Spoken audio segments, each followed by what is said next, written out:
Hello everybody, welcome to episode 250 of Show For You, which today we'll be going over the Artifacts of Darkness arc of Yu Yu Hakusho. This arc is pretty short. It's actually only 3 episodes, and what the premise is, kind of as we see that 3 artifacts have been stolen essentially from the demon realm or the spirit realm, whatever we call it.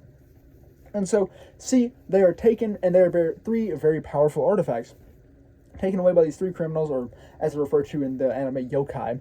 And we see they end up going about and planning to use them as they will. So now, after this, ultimately, Botan and Yusuke are recruited to find these items. And this is to essentially kind of help Koenma out, because if his father, Enma, gets back within the week time that they have, and all these artifacts are gone, then essentially it will bring the destruction of the world, because he'll be that mad. So first, I guess the first item they end up going after is the Orb of Bast, or it was also like the Rapacious Orb or something like that. But yeah, so what this orb does is, well, I don't believe it's necessarily spoken. It like absorbs the souls of young children or something like that.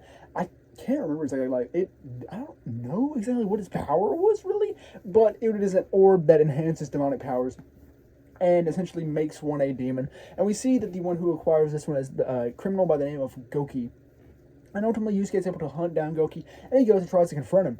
However, he is unable to effectively beat him. And we see as Yusuke ends up pulling out this new power that he has, the Spirit Gun, which is formed from an accumulation of spirit powder at the tip of his finger. He shoots at him, but he ultimately does no damage, and he gets beat, and then Botan has to come and save him. So after this, see as they plan a little bit, and ultimately Botan and Yusuke end up heading back to fight Goki, and we see Goki is lured a small child away. And they went so quickly back after him because they saw in the news that 4 children had reached in a comatose state, and they had no clue what had caused it, and they knew that Goki had in fact consumed the souls of these children. So they head back, ultimately end up beating Goki with Yusuke planning on using a spirit gun blast into the mouth of Goki, because Goki's body is essentially impenetrable. It's essentially made of steel. However, Yusuke thinks, he's like, you know what? His entire body is not made of steel. Just the outside, the exterior, is essentially made of steel, or very hard, very adamant. So Yusuke ends up putting a log in this dude's mouth and shoots him right in the dome. And then the spirits of these children get released, and they are able to wake back up, and everything's hunky dory. So the next person they hunt after is Kurama. Now Kurama is a fox demon. However, after a brief time, he was hunted down by a specific spirit realm detective, and he was sent to the human world because in his weakened state, that's all he could do. Got back to the human world, and he lived as a human for 15 years. And so during this time, he ended up getting a family. This family raised him and all of that, and he fell to love this family. And so we see that he has acquired the Mirror of Darkness. And what he is planning to do with the Mirror Doctor, well, he actually ends up interacting with Yusuke a bit. He's like, just give me 3 days and I will use the Mirror of Darkness. And so after this, we see all of his backstory and all of that, and we learn that his mother is in fact sickly, and chronically so. So we see she's on the verge of dying. Ultimately, the doctors end up coming in. They're like, yo, she's falling quickly. So we see Kurama ends up going up to the rooftop, and Yusuke ends up finding him as well. And he's like, yo, don't wish on that, because he ultimately ended up learning that, yo, if you use the Mirror of Darkness, your wish is granted, but a soul has to be given up, or a life has to be given up in exchange. So we see as Kurama's preparing to sacrifice his life to save that of his mother's and make sure she lives a happy life. However, Yusuke's like, your mother won't be happy and live that life if you're not around for her to be with. So ultimately, Yusuke ends up putting his hand on the mirror as well to make the sacrifice, but we then see as the mirror's like, you know what, since this is made such good intention, I will not take a life this time. So ultimately, Kurama's mother is saved and healed, and Kurama and Yusuke both get to live. So next, this was probably the most difficult, artifact for Yusuke to acquire, and this one was the Shadow Sword. And what it essentially does is, if someone is slashed with a Shadow Sword, then they become a demon. Third eye pops up on their head, and once that third eye is fully opened, they become a demon under the control of Haie. Haie. And this is the character that Sasuke is based off of, which is really cool, or at least inspired by. And I really liked Haie here from what we saw them. So we see as Yusuke ultimately ends up tracking him down, and him and Haie end up getting in a fight. At first we see as Haie ultimately ends up fighting Yusuke in his base form, and this goes kind of balanced, but then ultimately, with the help, also, I forgot to mention how they ended up here in the first place. What ultimately Haie ended up doing was abducting Kiko, and or Kiko. Sorry, I'm still a little bit rusty on the names. I'm not rusty, but still iffy on the names. We see she's abducted, and ultimately Yusuke ends up going to hunt down Haye, both to get the artifact and to save Kiko. And so with this, we see he ends up pulling up, and we then see as Kiko is given over pretty easily, but that's not without Haye ultimately having slashed her, turning her into a demon. Well, not turning her into a demon, but starting the process.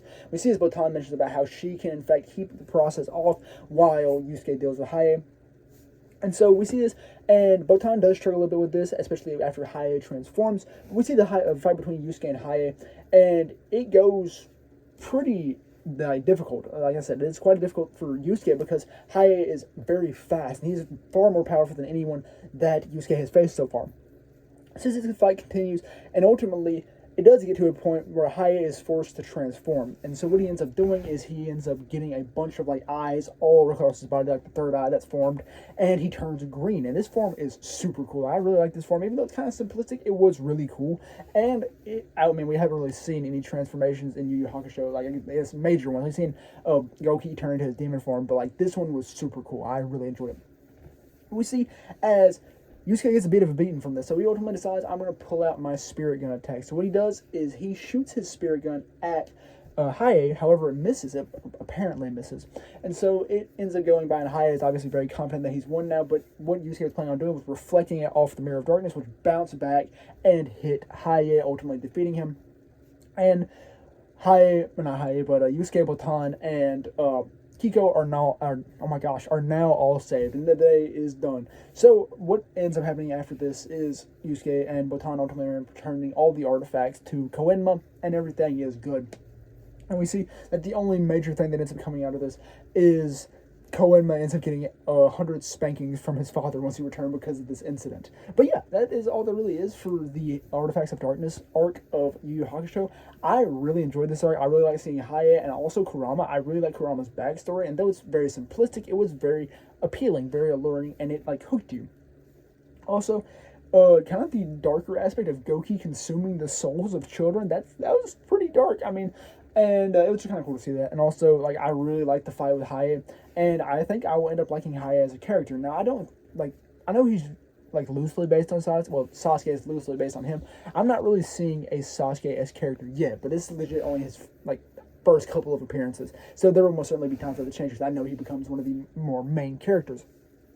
But yeah, so super enjoyable little arc. Like I said, very small, but it was super enjoyable. And we're starting to get a little bit more into the power system, because this is kind of like our first major introduction to like the spirit, like spirit-esque power system with Yusuke's spirit gun. So I am really excited to see how this plays out, and I have started watching a little bit into the Genkai tournament, and I see that others are able to use specific abilities. Like this is one dude who can use like a palm blast with spirit pressure, or not spirit pressure, this isn't Bleach, but like spirit power, whatever it's called. But yeah, so I really enjoyed this, and I'm most certainly going to keep watching Yu Yu Hakusho because I'm loving it so far. It is great, and I'd highly recommend getting into it yourself. So yeah, that's all it is for the Artifacts of Darkness arc of Yu Yu Hakusho, and that's all I really have for episode 250 of Shelf Review. So thank you very much for watching.